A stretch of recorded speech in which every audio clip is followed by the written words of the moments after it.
So today I'm going to make a video about the Ehiem 350 skimmer. It's been one of the best nail skimmers on the market for many years now, and people love it. We use it a lot on our plant tanks, and just like anything, everything has its drawbacks, and this one definitely does. And today that's what I'm going to kind of talk about today. And one of the biggest problems with the skimmer is its kill rate with fish and shrimp.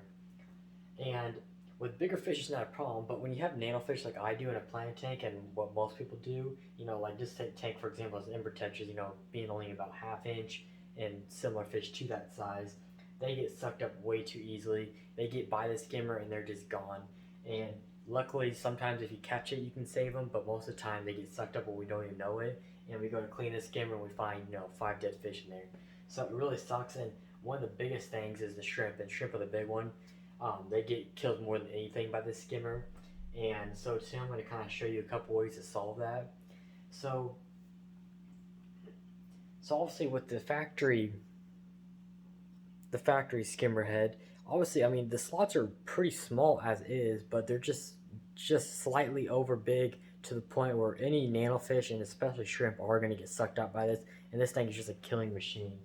And so the first problem solver is to get an actual attachment. This is obviously the popular option, and here in the US, this is actually for some reason difficult to get. There's in the UK and over at the other countries, this is a product that a lot of people have, and there's different people that make them obviously. But here in the US, there's nobody big that makes these, so you have to kind of get from people that actually like 3D print and stuff. And so I got a hold of some of these, and basically it's just a 3D printed.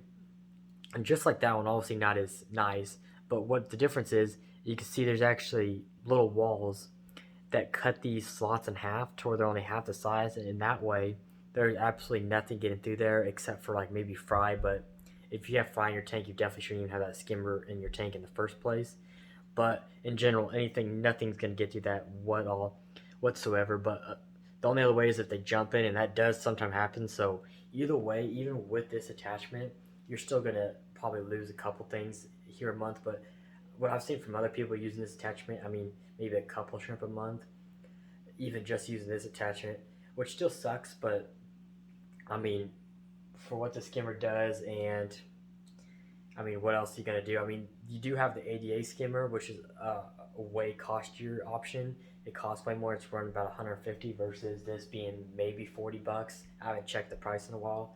But the ADA skimmer is slightly skimmer.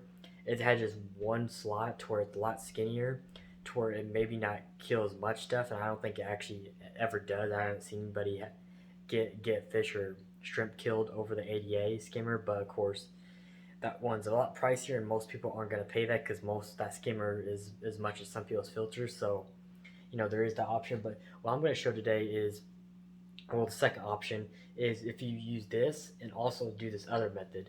So I'm going to kind of go around here to setup. So you could either stick with the factory and do this, or if you do the combination of the both of the smaller skimmer head and this, then you're really getting somewhere.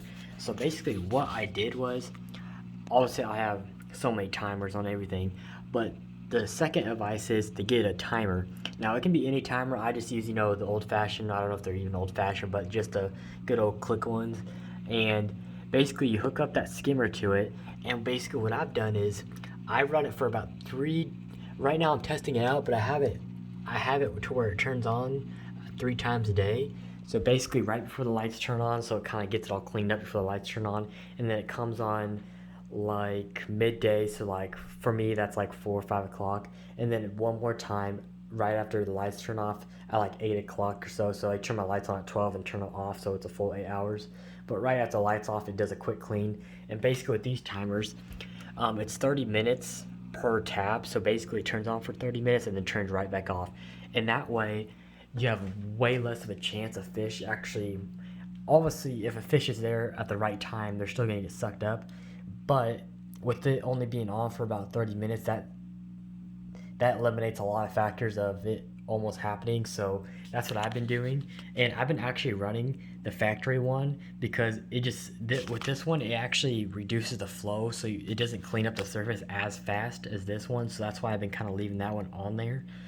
But for 30 minutes. I mean, if you can get this attachment too and have this attachment with the timer, then you're guaranteed to not ever lose fish ever again, because more than likely with this already being so much more safer, and then you're only running for 30 minutes each time, there's more likely you're less likely to get stuff happen. So, but yeah, if you're in the US and you can't get a hold of an attachment like this or a custom made, then you can definitely still use this one.